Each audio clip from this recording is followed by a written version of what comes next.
99, 100.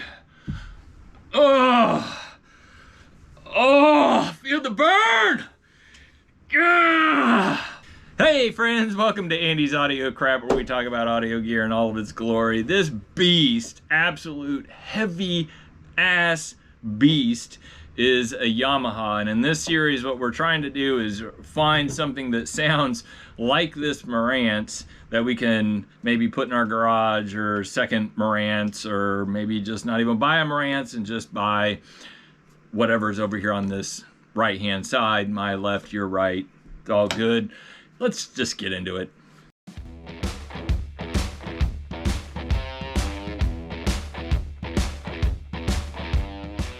If you've already watched one of the videos in this series, the Marantz section stays the same, so go ahead and skip ahead to about 7 minutes and we'll talk through this this here weight.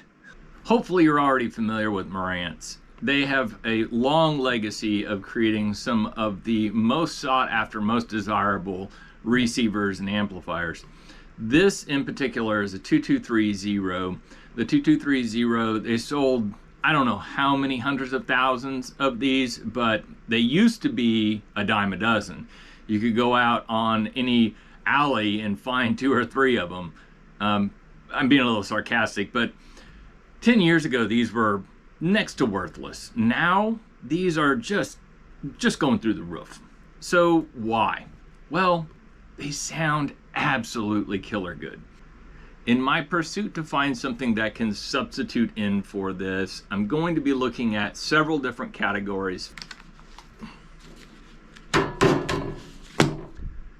This is my receiver stereo amp score sheet, and every amp that I compare to the Marantz is going to get a score sheet. The Marantz got a score sheet, and what we're going to look at on the score sheet is listening crap, input output rating crap, and value add crap. Now let's go through the Marantz in particular. I gotta find it. There's a lot of them. I compared a lot of amps here, receivers. Top to bottom, this amplifier, as this one sits right now, would probably sell for $800 to $1,200 on eBay, depending on the day, depending on the buyer. It's Christmas time. God knows it's just going to go crazy. So that classic 70s sound is what you're going to get with one of these. You look at the controls, you only have a very limited amount of controls on this thing. You have a receiver, you have tone controls, which is low, medium, high, bass, mid, treble. You have phono in, aux in, and a couple of cassettes, I think. No, one cassette, and that's it. You got a pre-out main in, things like that. It's really super basic, but it sounds absolutely phenomenal. And the looks, you can't deny it. The looks are great. Now, on the listening crap, because this is our benchmark, and we want to be able to distinguish between this and other receivers that I'm going to review, it gets 5s all the way down. Total score 25. We're going to score inputs, 10 each, and we're only looking at aux, CD, and phono. If it can do 4 ohms, it gets 20 points. Non-surround sound speaker outputs. So we're going to be doing some stereos that have surround sound. I just don't even care about the other outputs, only the main outs. Left-right channel leakage. This one's a little bit of an odd duck, but it's pretty easy to test. You unplug one channel from the input, unplug the speaker from the opposite, and or no, you plug in, oh no, wait, I got that wrong. You unplug one of the inputs, unplug the same speaker, no, the other one. Anyways, it's some mix of that, and if you can hear audio coming through, there's leakage. And what we're gonna do is we're gonna put the Marantz at a -10, which is the middle. Separation and stage, kind of a byproduct of a lot of things. Dynamic range, leakage, just general ability of the stereo to, you know, replicate stereo sound. We're gonna again put Marantz right in the middle. It's gonna be a 10. So Marantz got a total input output or input total output thing. This Krapp score right here, it's got a 60. And then the value add crap is stuff like serviceability, which this one, we're gonna put it at the max. We're gonna say this is the max of serviceability.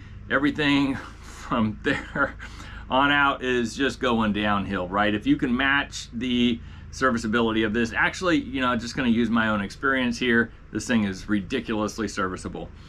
Build quality, we're gonna put this right in the middle. We're gonna say this is middle tier, and you're gonna see on some of these amps that they just went to the hilt to outdo themselves on things that you'll never ever see unless you're working on them. And then value, price. Now, the Marantz is gonna be lower on this scale, right?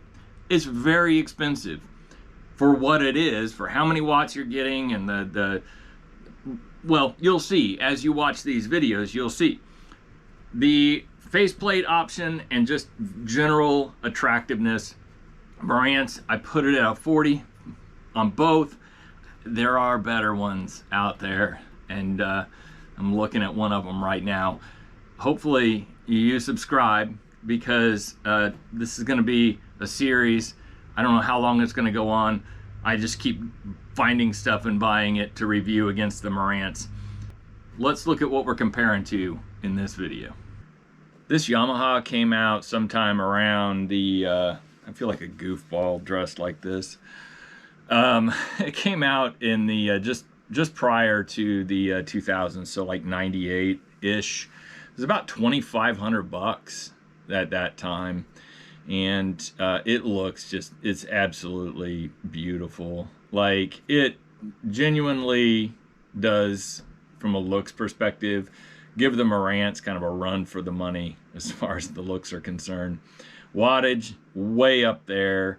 The rack, the rail, where you have all of the heat sinks and everything, is just enormous. It's and then your transformer is just like, it might as well have its own zip code. And then the capacitors in here are just enormous.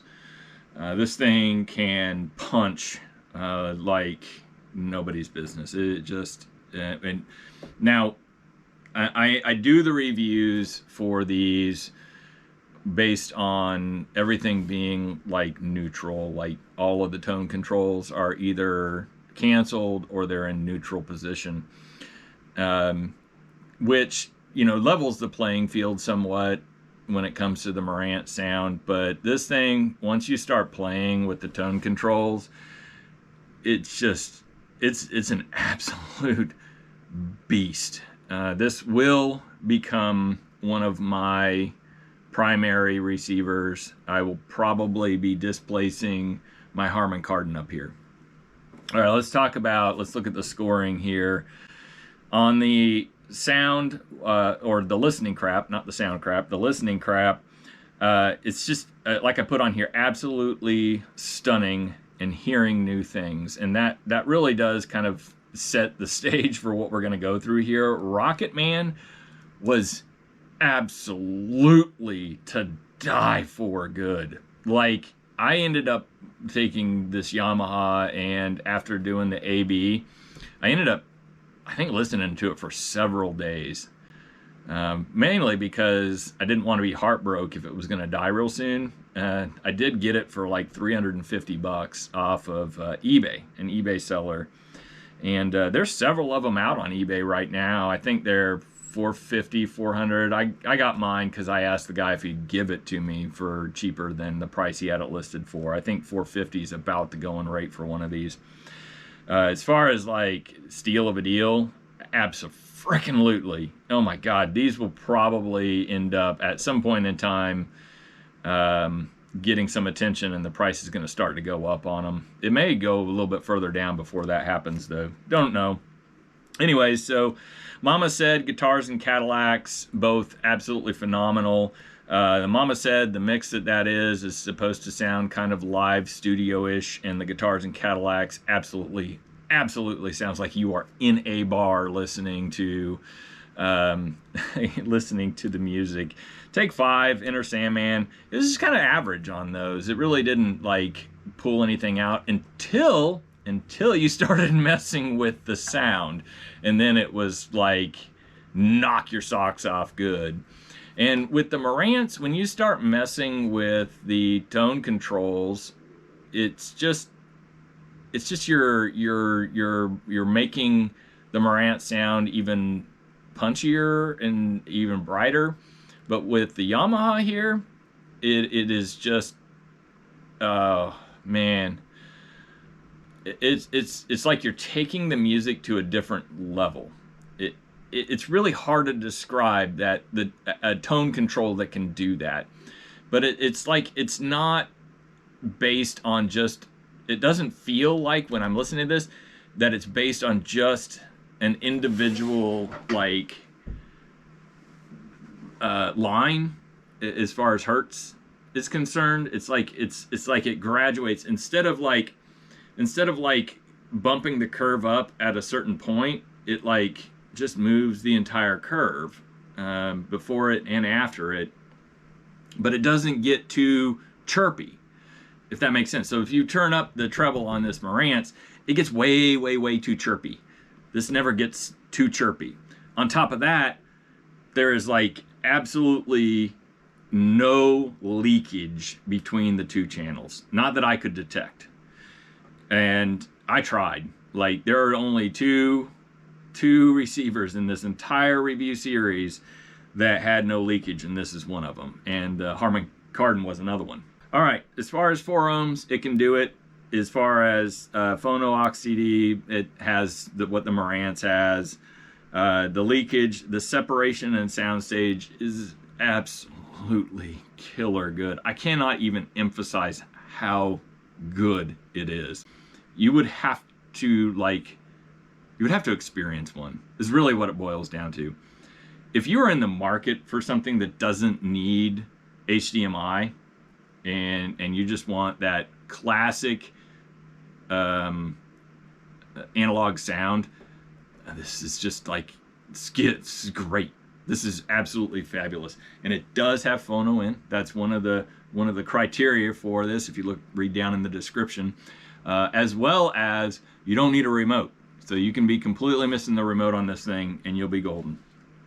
All right, as far as serviceability, I dinged it on that because there are not a lot of these out there, and they did use specific parts to this model. So if you need parts, it's probably going to be hard to find them.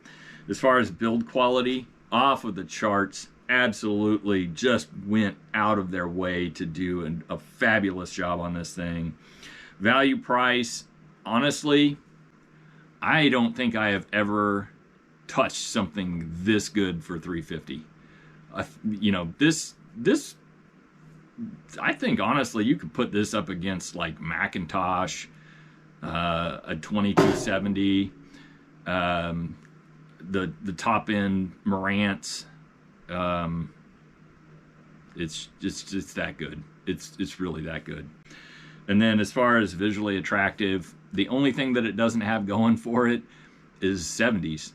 It has a beautiful like gold, kind of a rose gold face. It may look silver in the video, but it's very like champagne kind of, just beautiful. Absolutely wonderful. That is really all I have to say about this guy. It will become one of my keepers, as did several of the guys in this video. But if I'm going to keep it, I got to go back to lifting weights here. So, 101. Oh, listen to it. It's coming up next.